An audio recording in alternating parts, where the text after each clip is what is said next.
Hello everyone, welcome to our panel, Digital Media for Children, Keeping the Next Generation of Gamers Safe. So this is a really great topic. We have, really esteemed speakers who work in this, the children's industry day in, day out.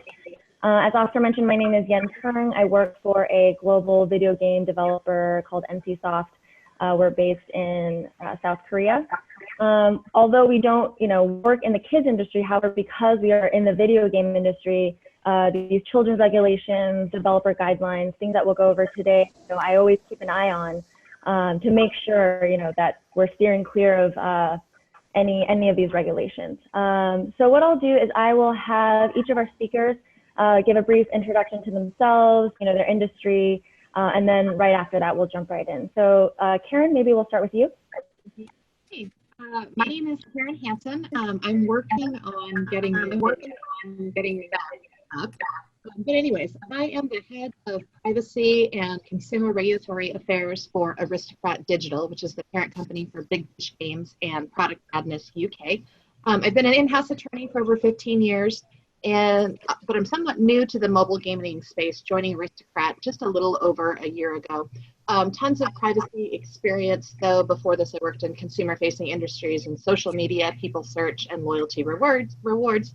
And I'm currently based in the Big Fish Games office in Seattle, or rather my living room in Seattle, but generally I work out of the Big Fish Games office. And then Karin, I think your camera might be turned off.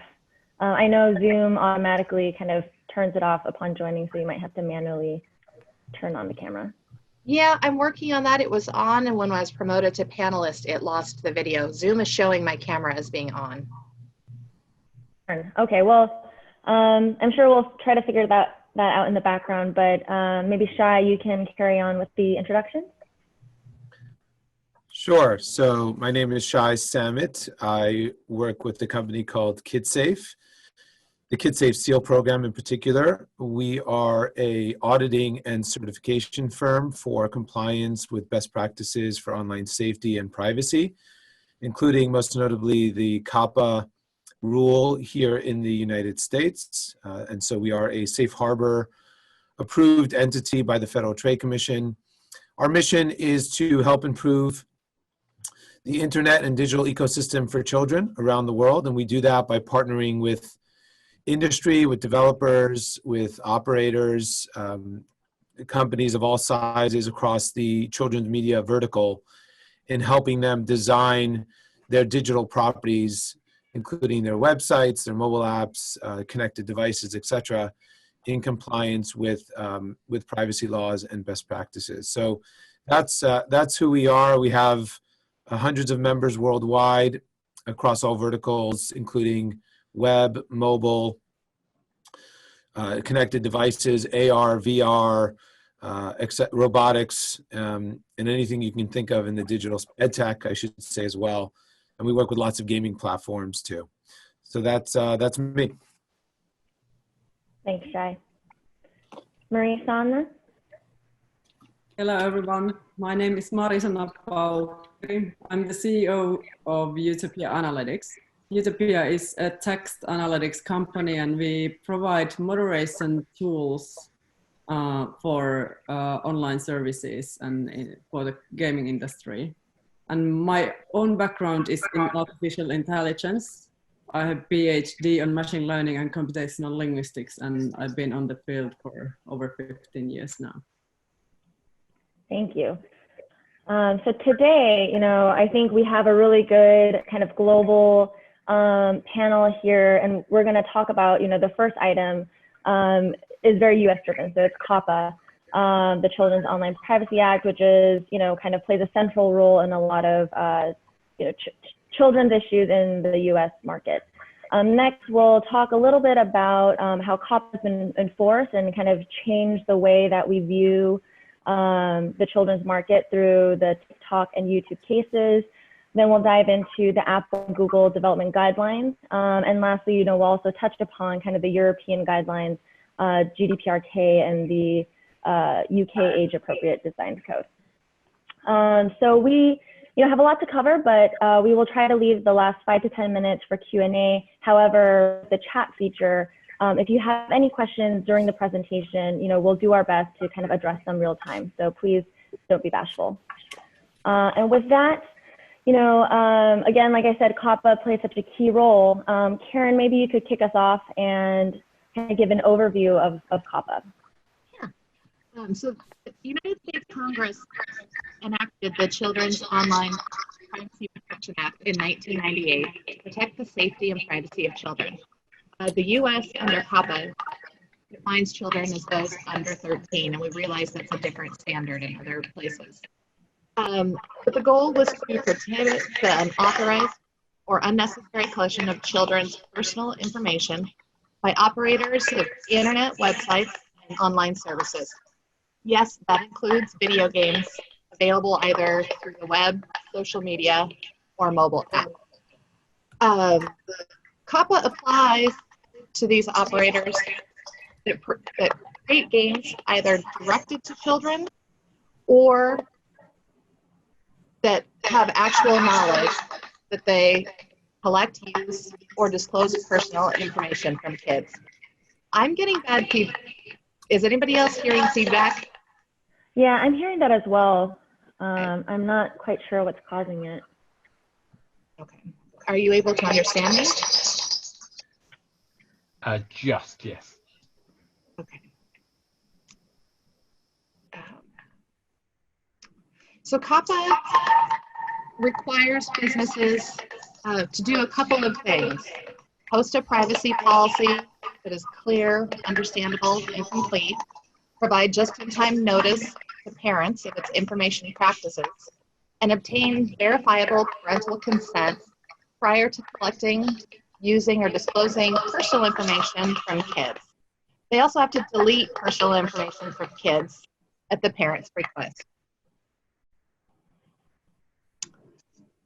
COPPA has been in effect since 2000. It was revised in 2013. And late last year, the Federal Trade Commission held a workshop to explore whether or not COPPA was working and if changes needed to be made. I'm sure Shai has some ideas on what we may expect coming out of this.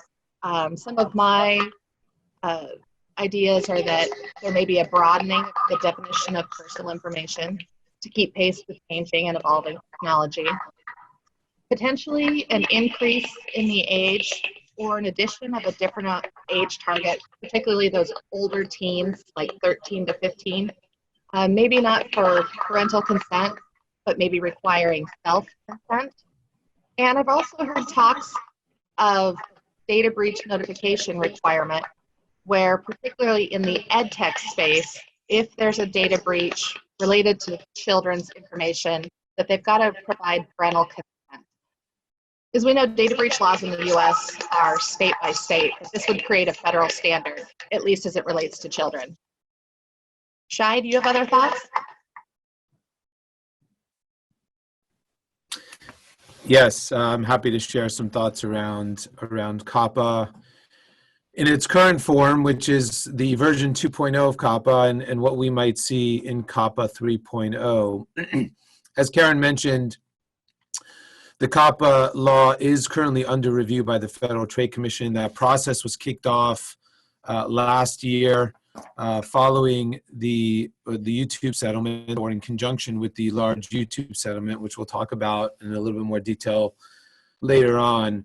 And the FTC typically looks at COPPA technically every 10 years, but they've been accelerating that to every 5 to 7 years. The last time they did an update to COPPA was in 2013, and now they've kicked off another review, which I think will end up resulting in what we'll probably call COPPA 3.0. I think the key areas that are being evaluated right now are, one, the overall impact of COPPA. First and foremost, is the COPPA law working in its current form? Has it been beneficial to children? Does it need to be overhauled? What has been the cost of implementing COPPA, particularly on small businesses? And I think, in looking at the bigger impact, the FTC really wants to understand from industry, has the COPPA rules caused fewer kids' websites and mobile apps to be available in the marketplace because of the challenges of compliance? Is it resulting in less content and digital play for kids? So that's one, I think, sort of overarching area that the FTC is going to look for. Secondly, I think there's going to be a bit of clarity and clarification desired around what does it mean to be directed to children, or to have an app that is directed to children. This really came about through the YouTube settlement, where there were many, or there apparently were many channels that were being visited by kids, consumed by kids, but YouTube was taking the position that kids are not using their platform, or they're certainly not viewing the content by themselves, which the FTC obviously felt otherwise about. So I think we're going to see some additional clarity around what does it mean to be directed to children, and hopefully the FTC will better clarify what are the different categories of directed to children. What does it mean to be a mixed audience app, for example, versus purely and primarily directed to children? And there's some other areas that the FTC is going to look at very closely, including the definition of personal information. Should that be expanded to include things like biometric data, face scans, iris scans, fingerprints, etc.? Should it include voice commands? Should there be explicit exemptions when you're using a voice-enabled technology where the child's voice is uploaded, such as through Alexa, and then converted to text, but then the voice recording itself is dumped? And then I think the FTC finally is going to look at the internal support exemption. That's the exemption that allows you to collect and track things like analytics without having to get a parent's verified consent. The FTC will look at, should that be expanded to include things like advertising attribution, which is a very important tool for developers in the kids app category to be able to use.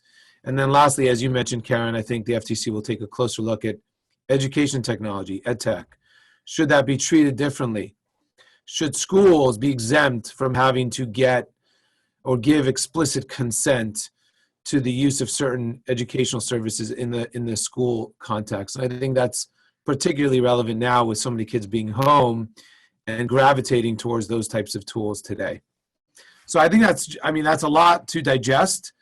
And it would be interesting to hear from those who are listening on to this panel, kind of the level of COPPA knowledge and expertise that you have, and whether we need to take a step back and talk more holistically about some of these specific requirements. Yeah, agreed. I think the beauty of kind of having this panel is that it can be very conversational, and we can tailor according, in live, in real time, kind of what the audience needs. So again, any participants, please feel free to use the chat feature.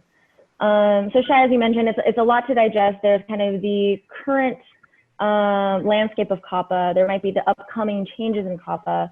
So for example, Karin, when, at Big Fish, if it's a business team comes in and says, hey, we have this project, we want to do X, Y, Z, what are kind of the initial, threshold questions that you ask, or the key factors that you look at to figure out, does COPPA, even apply in that situation? Sure. So similar to what you mentioned, Jan, in your company's philosophy, is Big Fish does not make games for children or targeted to children. We had an exception when we partnered with Disney last year and created a new match 3 game called Toy Story Drop. But for the most part, our games are targeted and intended only for adults.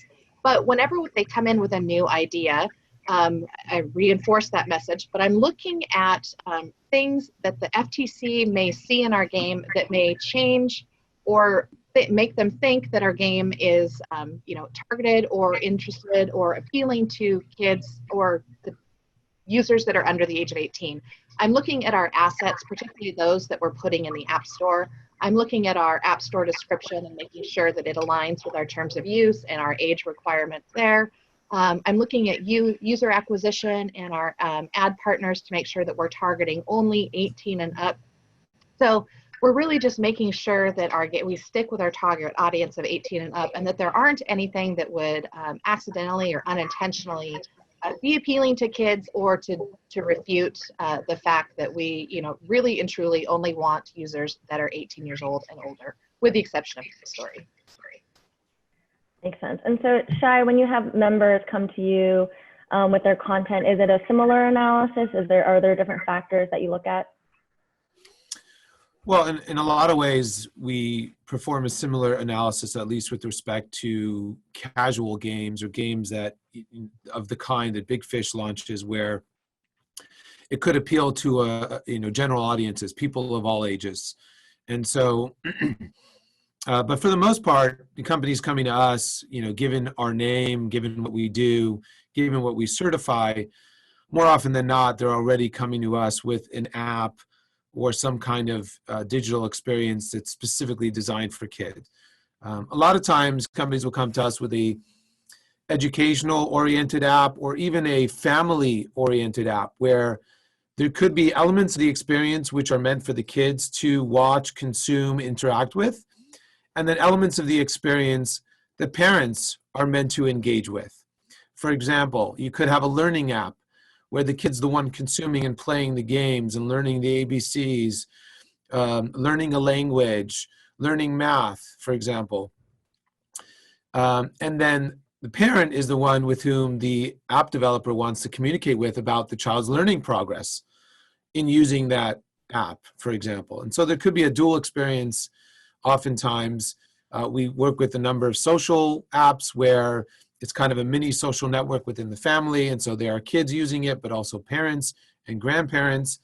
And so the unique question that comes up in that context is, can an app developer tailor or follow the COPPA specific requirements with respect to the child user, but then when it comes to dealing with the parent user, tailor that experience differently and perhaps ignore or overlook or not have to deal with the same COPPA specific requirements in that context.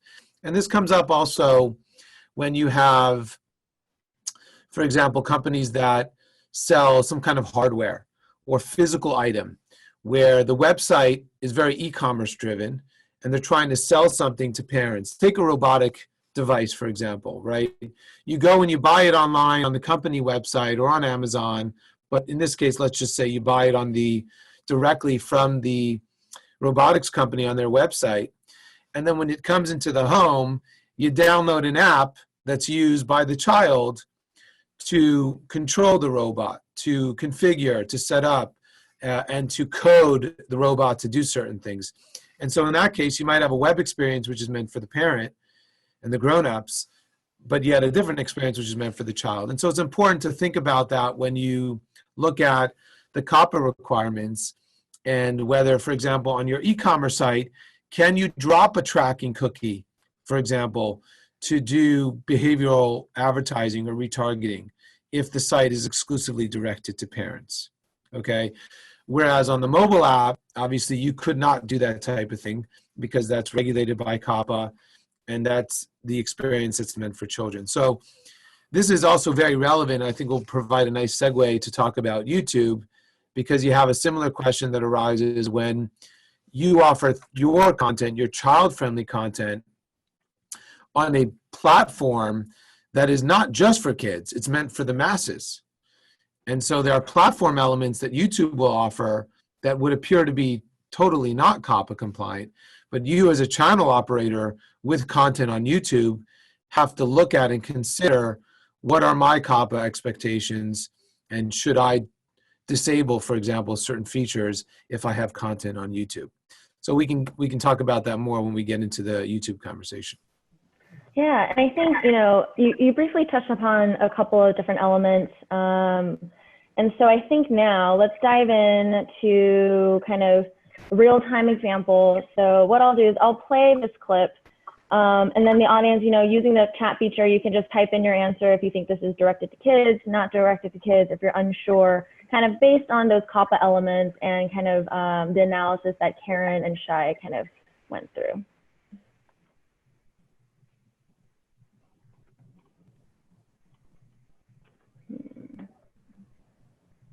Not so you sure can whether get, yeah, I tried testing this earlier, but my audio seems to be having issues.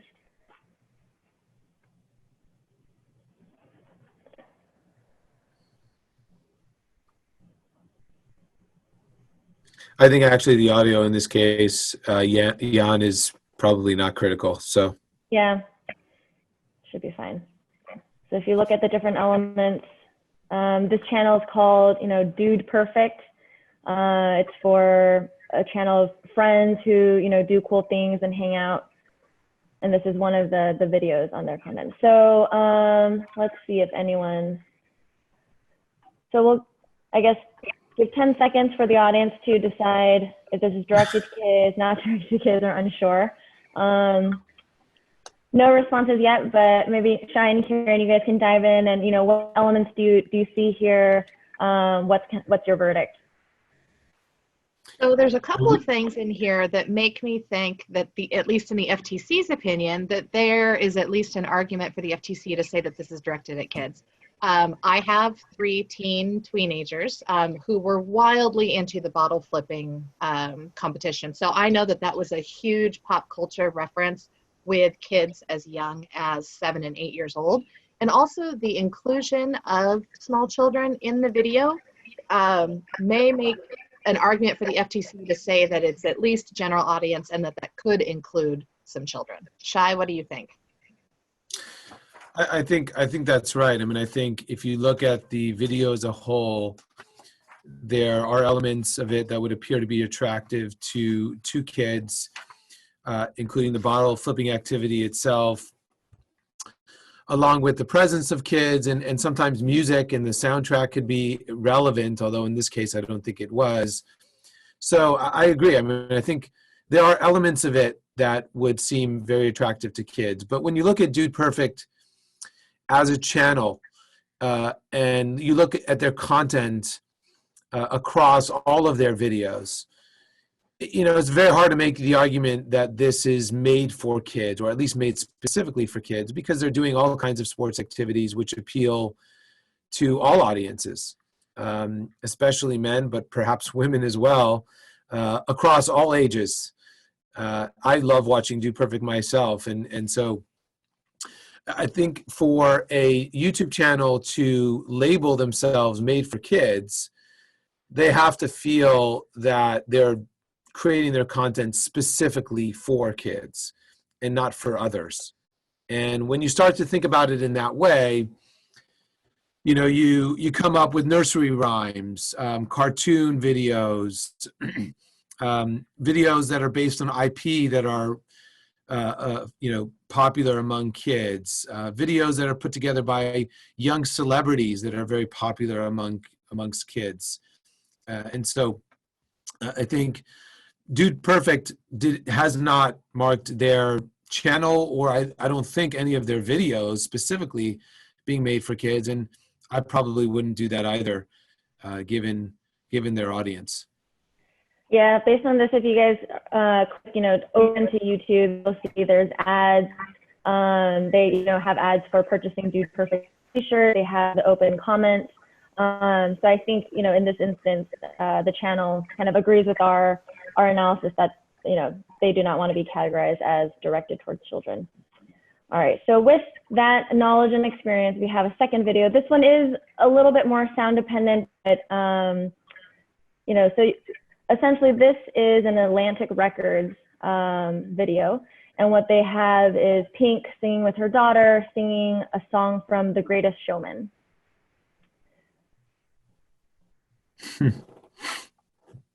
You'll have to use your imagination here. And Pink kind of goes into that she didn't have these opportunities when she was a kid, and so they've made this great movie. She's really excited, to have this opportunity. Jan, can you actually click on that little eye that's appearing in the ad? On the top right of the ad. No, not that one. The actual advertisement. This one. No, not that one. Oh. No, the one that appears in the ad itself. Right there. The little ad. Yeah, there you go. Okay. Thanks. Yep. Whoops. So going back to that, so again, Shai, Karin, what are your thoughts? What do you think of this video? Well, you know, given the presence of a youngster singing, again, I mean, there's room to argue that it should be treated as made for kids, but you know, kids who sing appeal to older users as well, just as much. And so I think, I mean, I can tell from the features that are available on the video player itself whether it's been marked for kids or not. In this case, it has not been marked for kids because of the share widget that appears in the top right, and because of the ads, including Google's estimation of your interests, right, which suggests that it's targeted based on previous, you know, channels you've seen or previous websites you've been to. So again, it's tricky, and I think to me, if you look at the FTC's guidance on this, which there's an abundance of now, along with some of the videos that YouTube has put out about how to label your content, and based on what I anticipate to be the FTC's enforcement approach and who to go after, if your site, if your content, if your YouTube channel is clearly for kids and only for kids, I would mark it as made for kids. And if it's not, you're likely in a good position to preserve it as not made for kids and be able to take advantage of the features, including targeted advertising, personalized ads. Now, I just want to raise one thing before we move on to the next subject, Jan, because we are talking in a gaming conference, and there are lots of gaming channels on YouTube. And sometimes those gaming channels are facilitated, are run by kids who are playing video games, you know, with and sharing their video game screen at the same time and walking through what's happening inside the game. And then you've got a lot of gaming channels which are run by older people, gamers, hardcore gamers in their 20s and their 30s, and also playing games, which some games which are popular amongst kids. And I think in the first category, where there are kids playing games and they're playing kid games, you have to assume that those are videos and channels that are directed at kid, made for kids, and label yourself accordingly. Once you get into the older users or the older influencers who are playing these games, you know, I think you have to look at the game that's being played. For example, if it's a game that's very popular amongst kids and only kids, then perhaps that particular video should be labeled as made for kids and disable all of the COPPA violating features. On the other hand, if it's a game that's meant for older users or people of all ages, including kids, is when you can probably label it not made for kids and continue to take advantage of the features that including personalized advertising in that context. So it's a very case-specific analysis, case-by-case analysis that you need to do when evaluating whether your content is made for kids or not on YouTube. Yeah, and I know, you know, we spent a lot of time on COPPA and this discussion, but I think, you know, it's really helpful in this one, you know, digital world, as well as a lot of this social media sharing. I guess one question I had was, so when I found this video, I actually found it on the kids channel. But obviously, to embed this into kind of the Google Slides, I think is there a chance that this video was both on the, you know, the regular general audience YouTube and then a separate kind of copy on the kids channel? And so on the kids channel, they're not collecting their information. There was no availability for comments, but in this instance, this one was for a more general audience. Does that happen? It's possible. I mean, there could be features. There are some features, by the way, that you can disable regardless of whether you actually mark yourself made for kids on the YouTube tools. So for example, you could disable comments for your video. It's automatically disabled if you mark yourself labeled made for kids, but there are certain features you can disable regardless of how you mark your content. So it's possible some of those features have been disabled. Typically, when you embed the YouTube player into a third-party application like Google Slides, it's a copy function in the top right and not a share function. if it was marked for kids. So that's what led me to think that maybe this hasn't been marked that way. Got it. Thank you. Really helpful. All right. So, you know, COPPA and technology, I think, so we actually got one question. How do you think keeping kids safe in VR differs from other games? It's so much more immersive. Does that mean VR needs a different approach? Which kind of goes into our next slide too with COPPA and new technology. How do we address VR? Yeah, and I think Maria will have some things to say about this as well. I mean, once you go into the VR space, so you've got to think about, as an example, audio chat and whether you make that available to kids. Because audio chat, a child's voice, live or recorded, is considered personal information and can't actually be collected and streamed and shared with other users or even heard by other users unless there's an upfront verifiable parental consent that's obtained from parents in a way that meets the requirements of COPPA. And you know, we haven't gotten into that, and we could. But I think that's one key consideration. And in fact, we work with a company called Rec Room. It's a popular hangout recreational VR game. And they have what's called a junior mode. And so when you sign up for Rec Room and come into the VR experience, if you're under the age of 13, you will disable audio chat.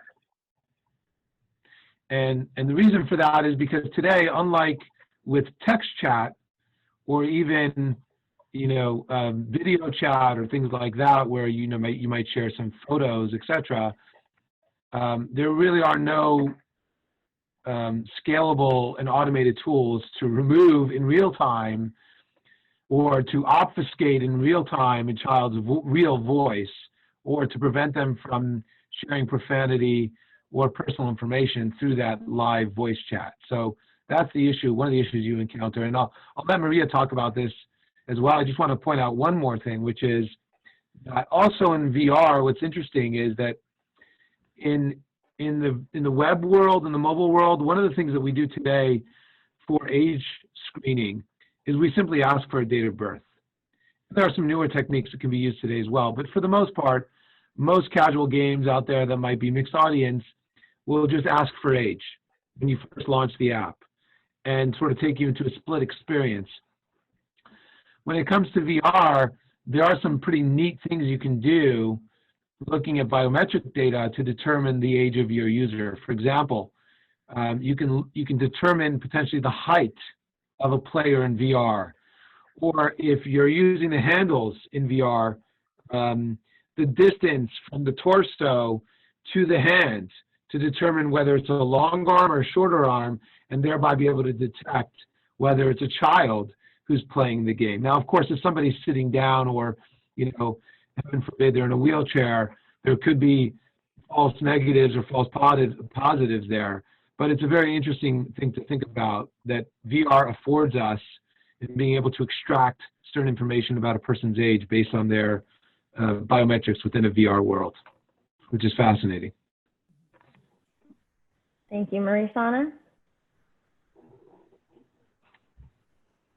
Yeah, talking about altering voice, I suppose there are technologies to do that, but whether it is nice to hear the voice after the technology is used, it's another question. If we talk about personal information of kids and the voice being one of those, I want to remind that in European area, personal information can be even the nickname of the kid and adults as well. So this kind of definitions, they change in COPPA naturally. They are different from EU. I'd like to say something about the tools that we provide, because they help the developers to follow this legislation, for example, COPPA. As I said earlier, Utopia is a text analytics house, and we provide real-time moderation tools to moderate chat content. And the most important thing is to keep the toxic content out. And if the target audience is kids, also safety is something that is very crucial. And how our technology works is that we don't actually define the moderation policy ourselves. We provide our tools everywhere in the world, and our customers define how they do their moderation. They know best the local legislations, all the laws and things. We just provide a scalable tool which is able to handle the high volumes of chat messages or any other kinds of user-generated content, images, videos, anything. And our tool learns from human decisions how to do the moderation. And I think this is one of the ways how moderation will be done in the future. It can be done nowadays already. This kind of technology exists, and this is the only way to be able to handle the huge volumes of data online. Yeah, because I think, one question is, how do I comply? What is COPPA? And even though I know the line, how do I actually implement it and comply with it? And you mentioned, large amounts of data, especially in this kind of COVID-19 crisis. I saw this article that was really great, that Utopia Analytics, in response to COVID-19, with where online kind of communication has just exploded, all of these social media companies, they need assistance in kind of moderation and scaling. And so could you talk a little bit about that, how COVID-19 has really changed the landscape of kind of, online communication and moderation? Yeah, the volumes have definitely increased in some of the platforms, but it depends on the industry. But if we are talking chat, especially kids, they are not at school, and now they have time. In many countries, they are not at school, and now they have time to talk to their friends, and they definitely do that in the platforms. And our customers who use AI tools for that, they don't have any problems because they just continue using the tools, as it's not a problem to have bigger volumes. But if you do manual moderation and at the same time, perhaps part of your personnel is sick or somehow else not available for working, it may be a situation that you need to cut down the volumes in other ways. And that is a problem if your income comes from those. Yep. Shai, Karin, any thoughts about this crisis and how you see, COPPA or privacy enforcement changing, evolving?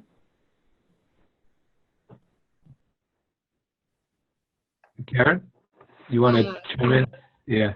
As Shai had mentioned before, the increased use of these ed tech games, apps, and websites because of the COVID situation, I think will force the FTC to either expedite or take a closer look at some of the changes that they're contemplating in that area. As far as enforcement goes, not specific to children, but certainly touching children, is the California, the CCPA Act. I know there's been several groups that have lobbied for a delayed enforcement, which is currently set for July 1st. The AG hasn't moved on that yet, but I know they're getting increasing pressure from several industries and businesses. They're simply just not ready for enforcement on July 1 because of the COVID. And so I think we could see a delayed enforcement of the new California privacy law. And I think the same is true with COPPA, with the FTC's rule review process currently underway, kicked off in 2019. As it is, it likely would have taken a full 2.5 to 3 years by the time a new law would be effective. And I think, the crisis we're going through right now is likely going to delay that.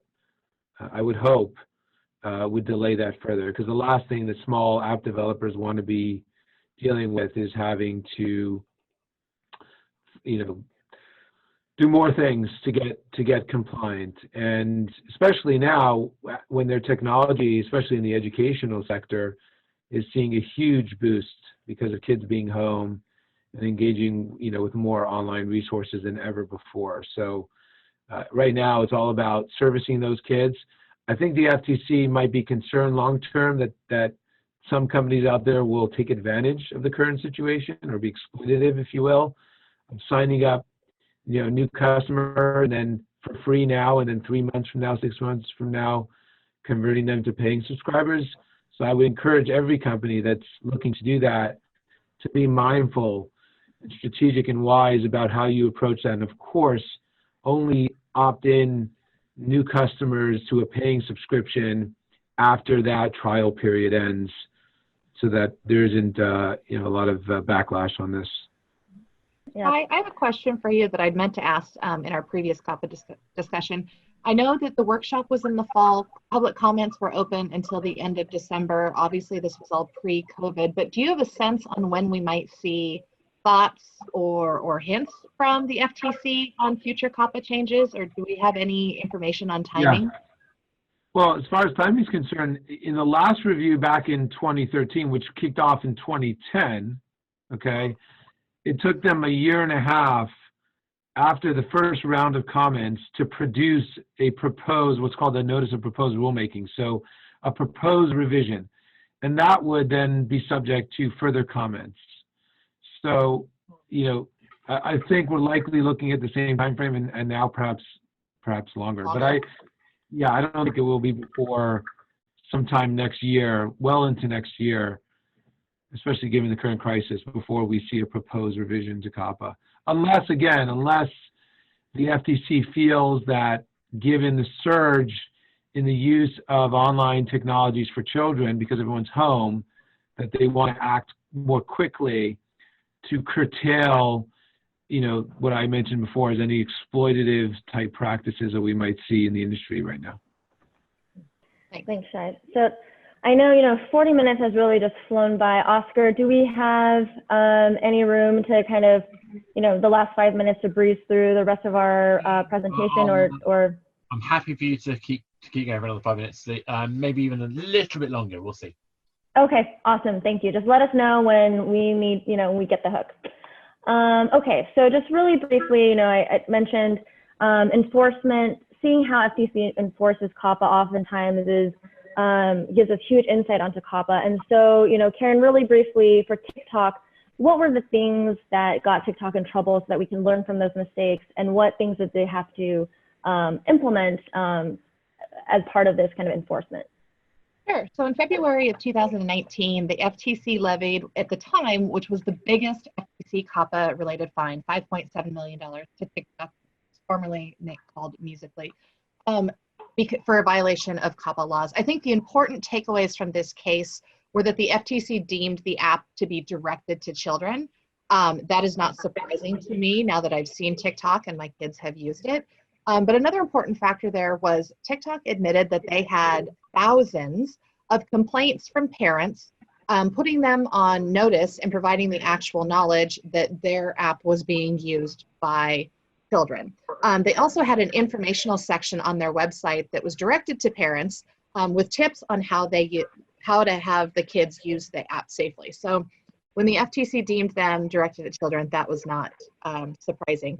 They were slapped with a $5.7 million fine, which was huge at the time, nothing compared to what we're going to see with YouTube. And TikTok was forced to make a couple of immediate changes.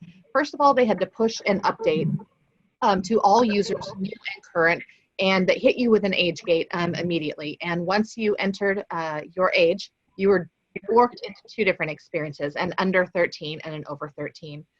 In the under 13 phase, there was no collection of personal information. You couldn't publish videos to TikTok or share them. You could only like or follow other videos or users. And TikTok was required to remove all videos that had previously been published by kids that they knew were under the age of 13. So those were the practical effects that came out of that settlement, in addition to the $5.7 million fine. Thanks, Karin. Shai, do you want to run through YouTube quickly as well? Kind of same questions. What did they do wrong? What have we learned? Well, shortly after the YouTube settlement, many companies would come to me and almost cry with tears, saying that our revenue is going to drop 80%. I think on average, since the changes that YouTube made to kid-directed channels, revenue is down 50%, or on average around 50%. So, I mean, this was a long time coming. And I tried to reassure those those people by telling them, look, you got away with it for so many years. You should be thankful for the revenue and the money that you made during that time frame. I mean, the bottom line with YouTube is that I think the most critical takeaway from all of the takeaways is that both for YouTube and content creators, you're now kind of equally liable. The content creators can no longer say, well, I'm not responsible because YouTube is the one serving the targeted ads. YouTube is the one that offers the features on their platform. That doesn't work anymore. If you've got a YouTube channel on YouTube, it's akin to having a website on the web for which everyone agrees that you're responsible as a first party as to what happens on that website. Same is true with the YouTube channel. And YouTube equally can no longer say, we're not the content creators, we're just a third-party platform. So it's not our problem. And I think that's the key takeaway from all this, is that each is equally liable and needs to ensure that their channel is COPPA compliant. Thank you. Yeah, so with kind of the changes, you know, with TikTok, YouTube, just kind of technology in the world changing in general, Mari-Sanna, you know, how do we keep these kind of community environments safe? You know, what are some minimum, you know, expectations that we should be seeing? And are these driven maybe by laws and regulations? Are they by platform guidelines, best practices? Maybe even, you know, even though no law is telling us to do it, maybe we have a duty and a responsibility and ethics to kind of implement these kind of safety and guardrails for children. What are your thoughts on kind of best practices and what we can look to in the future? Yeah, I think each platform have to have their own guidelines, how their users need to behave, and they also need to follow the rules and the local legislation in every country where they are. But then, since the amount of content is huge, they need some AI tools to monitor whether the users follow their guidelines, and perhaps also monitor themselves whether their own employees follow the guidelines. And they need to be ethical and responsible in a way that they define what is good and what is bad in a way that it lasts this kind of checking and monitoring. So as a summary, there has to be guidelines, there has to be tools to monitor whether the guidelines are followed, and there has to be individuals who take care of all the big picture in following ethics.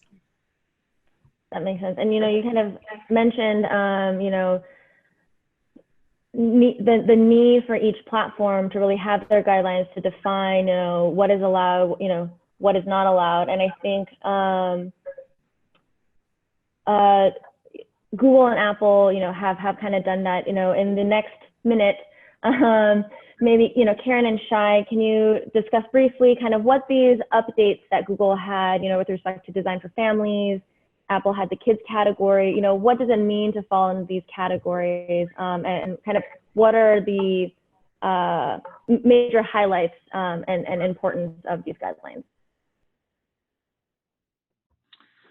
Well, I mean, I'll say at a high level that if you're launching and releasing an app on Google or the Apple App Store that's going to be in the Design for Families category on Google or in the Kids app category for Apple, you need to be prepared to evaluate the third-party SDKs that you're using before you select those categories. And that's because on the Google side, there are some limitations on being able to use advertising networks that are self-certified with Google. And on the Apple side, there's a more stringent approach, which is that you can't use any third-party analytics or advertising solution unless you can operate completely anonymously without even passing back an IDFA, which most of the mainstream platforms out there require you to do to function. So, you know, originally the deadline on the App Store was March of this year. They've pushed it back to June, so there's a little bit more time now to revisit this. But you know, that's just, I think, the bottom line. You got to be prepared to abandon and have limited options when it comes to integrating third-party analytics and advertising solutions if you're in the kids category. Unfortunately, that is the point where I'm going to have to step in, and because we've run out of time. Thank you for the extra time, Oscar. No, it's such a great conversation, and I mean, this is something that I think a lot of us understand needs to be paid attention to, but a lot of the detail that you guys have gone into is really critical, because we're not all trained lawyers, we're not all trained kind of experts in every aspect. And like I say, I was lucky enough to be involved with PlayStation Home when they were first talking about Pottermore, the Harry Potter world, and it was interesting, kind of the stark difference between the approach that we were taking for general use and the approach that J.K. Rowling and her team were looking to cover for that audience, which is obviously a much younger one. We got two, Oscar, by the way. Thank you, and by the way, I love that hat. Thank you. On that note, Shai, Mari-Sanna, Karin, and Jan, thank you all so very much. Thank you so much. Thank you. Thank you.